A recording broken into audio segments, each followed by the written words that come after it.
नमस्कार, स्वागत है आपका प्रोफेशनल एस्ट्रोलॉजी पर। जैसा कि आप सभी दर्शक जानते हैं, आज बुधवार का दिन है और आज मैं आप सभी के सम्मुख उपस्थित हुआ हूँ द एस्ट्रोलॉजी शो के एपिसोड नंबर 74 को लेकर। द एस्ट्रोलॉजी शो में मैं आप सभी दर्शकों के द्वारा पूछे गए प्रश्नों के जवाब देता हूँ। वो प्रश्न ज्योतिष से संबंधित हो सकते हैं, आपकी जन्म कुंडली की प्लैनेटरी पोजीशन से संबंधित हो सकते हैं, किसी भी तरह का ज्योतिषीय उपाय या कोई भी प्रश्न जो कि आपके मन में हमारी इस ऑकल्ट साइंस की फील्ड से संबंधित उत्पन्न होता है, उन प्रश्नों के जवाब आप मुझसे इस कार्यक्रम के माध्यम से पा सकते हैं। यदि आप भी अपने प्रश्न को इस कार्यक्रम में सम्मिलित कराना चाहते हैं तो आप अपने नाम के साथ में अपने एक स्पेसिफिक प्रश्न को इसी वीडियो के कमेंट सेक्शन में दे दीजिए। आपके प्रश्न देने के बाद में आपके प्रश्न को चयनित करके रख लिया जाता है और फिर जैसे ही द एस्ट्रोलॉजी शो के अन्य एपिसोड्स आते हैं, उन एपिसोड्स में मैं आप सभी दर्शकों के द्वारा पूछे गए प्रश्नों के जवाब को लेकर के उपस्थित हो जाता हूँ। यदि आप इस कार्यक्रम को देखते हैं और इस कार्यक्रम के माध्यम से आपका कुछ भी लाभ होता है तो आप इस वीडियो को लाइक करें, साथ ही साथ इस चैनल को सब्सक्राइब करें ताकि इन फ्यूचर जो भी कंटेंट मेरे द्वारा इस चैनल पर अपलोड किया जाता है उसका नोटिफिकेशन आपको मिलता रहे। यदि इस कार्यक्रम के माध्यम से आपका कुछ भी लाभ होता है तो आप इस वीडियो को ज़्यादा से ज़्यादा लोगों के साथ में शेयर करें ताकि और भी लोगों का लाभ हो और उसका माध्यम आप सभी दर्शक बने। यदि आप जानना चाहते हैं कि आपका वार्षिक राशिफल कैसा है, आपका मासिक राशिफल कैसा है, तो प्रत्येक लग्न एवं प्रत्येक राशि के जातकों के लिए मेरे द्वारा इस चैनल पर उनका पूरा बृहद राशिफल तैयार किया गया है, जिन प्लेलिस्ट का लिंक इस वीडियो के डिस्क्रिप्शन बॉक्स में दिया हुआ है। तो इस वीडियो को देखने के बाद में जाकर के अवश्य ही उन लिंक्स को चेक कर लीजिएगा, साथ ही साथ उन वीडियोस को पूरा देखिएगा, क्योंकि क्या उपाय आपको करने चाहिए, जिन उपायों को करके आप अपने इस मंथ को और अपने जीवन को सफल बना सकें, इस विषय में भी उन वीडियोस में बताया हुआ है। अब बिना विलंब किए अपने आज के इस कार्यक्रम की शुरुआत करते हैं और आज के इस कार्यक्रम का जो पहला प्रश्न है ये बीना शर्मा जी का है। इन्होंने लिखा है कि मेष लग्न की कुंडली में प्रथम भाव में शुक्र है। ठीक है, मेष लग्न में लग्नगत शुक्र है, मतलब सप्तमपति लग्न में बैठे हुए हैं। दूसरे भाव में केतु है। चलित में केतु और शुक्र की युति प्रथम भाव में है। केतु की महादशा में वह प्रथम भाव का फल देंगे या दूसरे भाव का? देखिए, ये एक बहुत अच्छा क्वेश्चन है, सबके काम आने वाला है, इसको सभी को सुनना चाहिए। चाहे तो आप अपने ज्योतिषी सूत्रों में इस पॉइंट को नोट करके रख सकते हैं। लग्न कुंडली ग्रह की पोजीशन को दिखाती है कि जब आपका जन्म हुआ था तो वो ग्रह किस राशि में संचरण कर रहा था।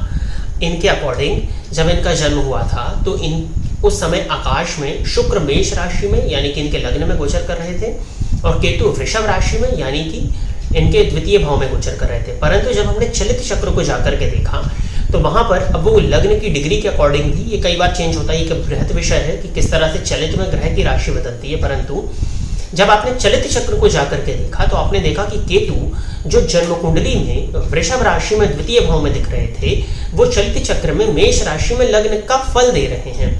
तो जब भी किसी ग्रह की दशा या अंतरदशा आती है तो वो ग्रह जिस भाव का स्वामी होता है और जिस भाव में बैठता है, जिस भाव को देखता है, उन भावों को प्रभावित करता है और उन भावों का फल देता है। तो जब चलित कुंडली में केतु लग्न का फल दे रहे हैं तो दशा अंतरदशा में केतु लग्न को ही प्रभावित करेंगे। अब लग्न में केतु होने के चलते कई बार व्यक्तित्व में कंफ्यूजन देखने में मिलेगा। शुक्र केतु की युति कुछ हद तक चारित्रिक रूप से आपको कमजोर कर सकती है। कुछ फॉल्स एलिगेशंस भी विपरीत के द्वारा आप पर लगाए जा सकते हैं। तो इन चीजों से आपको बचने की आवश्यकता है और गणेश जी की आराधना आपको करनी चाहिए। अगला प्रश्न जो है ये कुलविंदर सीधू जी का है। इन्होंने पूछा है कि सर मेरा लग्न तुला, चंद्र है 4th हाउस में, सन और नेपच्यून है, प्लीज बताइए। मतलब इनका लग्न तुला है और इनकी राशि मकर है क्योंकि चंद्रमा चतुर्थ भाव में बैठे हैं। सन और नेपच्यून भी है। अच्छा, मतलब तुला लग्न की कुंडली में चतुर्थ भाव में सूर्य, चंद्रमा और नेपच्यून की युति है। तो ये तो आपको मानसिक रूप से बेहद अशांत करने वाली है। आपका माता के स्वास्थ्य में परेशानियां, माता को हड्डियों में जोड़ों में दर्द की शिकायत, कुछ हद तक पिता को भी स्वास्थ्य से संबंधित परेशानियां दिखाई दे रही हैं।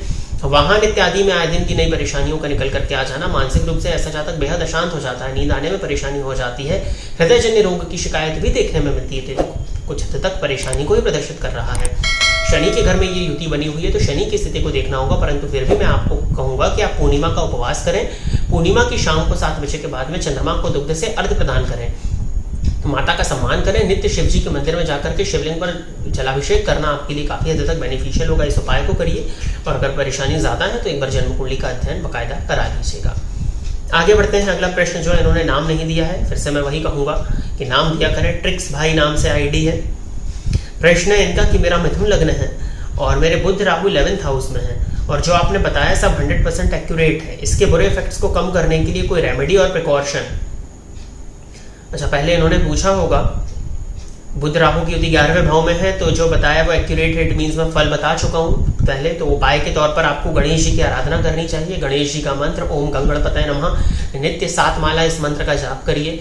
बुधवार से प्रारंभ करके नित्य गणेश जी के मंदिर में जाकर के दर्शन करिए, गणेश जी पर दूर्वा अर्पित करिए। गणेश जी की अत्यधिक आराधना करने से इस युति के दुष्प्रभावों में कमी देखने में आपको मिलेगी। और आप चाहें तो बुध का मंत्र ओम राम ह्रीम रोम सा बुधाय नमः, इस मंत्र का भी बुधवार से प्रारंभ करके नित्य एक माला जाप कर सकते हैं। इस उपाय को करना भी आपके लिए अच्छा होगा। पक्षियों को हरा मूंग देना भी आपके लिए अच्छा है। मंगलवार की रात में हरे मूंग को थोड़ा सा भिगा दीजिए और पक्षियों को खाने को दीजिए, तो इस उपाय से भी आपको काफी हद तक लाभ मिलेगा। गाय को हरा चारा देना बुधवार के दिन, इससे भी आपको इस परेशानी से काफी हद तक फायदा देखने में मिल जाएगा। और प्रिकॉशंस जो आपने पूछे हैं, प्रिकॉशन एक ही है, वाणी पर नियंत्रण। वाणी पर जितना ज्यादा नियंत्रण रखेंगे उतना ही आपको इस युति के दुष्प्रभावों से बचने में मदद मिलेगी। दूसरी चीज, बड़े भाई बहनों का सम्मान करिए, आपको कभी भूल करके भी उनका अपमान नहीं करना है, ये हो गया दूसरा प्रिकॉशन। और तीसरा प्रिकॉशन ये है कि धन कमाने के मद में ऐसा मत लग जाइए कि आपका स्वास्थ्य कॉम्प्रोमाइज हो, नहीं तो स्वास्थ्य की परेशानी भी देखने में आपको मिल जाएगी। और अगला प्रश्न जो है ये जस्सी नागराज जी का है। इन्होंने पूछा है कि सर मेरी बात सुने, मेरे D1 चार्ट में शुक्र 4th हाउस में है, बट D9 चार्ट में शुक्र 10th हाउस में है, बट राशि नीच है 6 नंबर। प्लीज रिप्लाई, ये कैसा रिजल्ट देगा।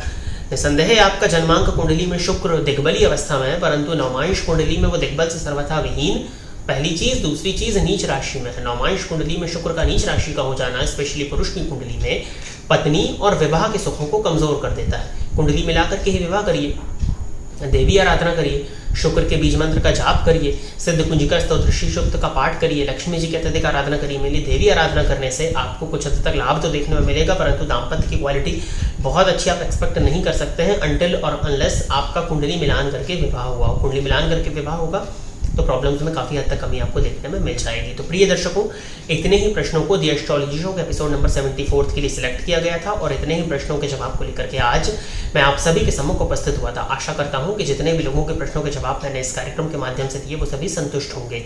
यदि आप इस कार्यक्रम को देखते हैं और इस कार्यक्रम के माध्यम से आपका कुछ भी लाभ होता है तो आप इस वीडियो को लाइक करें, साथ ही साथ इस चैनल को सब्सक्राइब करें, ताकि इन फ्यूचर जो भी कंटेंट मेरे द्वारा इस चैनल पर अपलोड किया जाता है उसका नोटिफिकेशन आपको मिलता रहे। यदि इस कार्यक्रम के माध्यम से आपका कुछ भी लाभ होता है तो आप इस वीडियो को ज़्यादा से ज़्यादा लोगों के साथ में शेयर करें, ताकि और भी लोगों का लाभ हो और उसका माध्यम आप सभी दर्शक बने।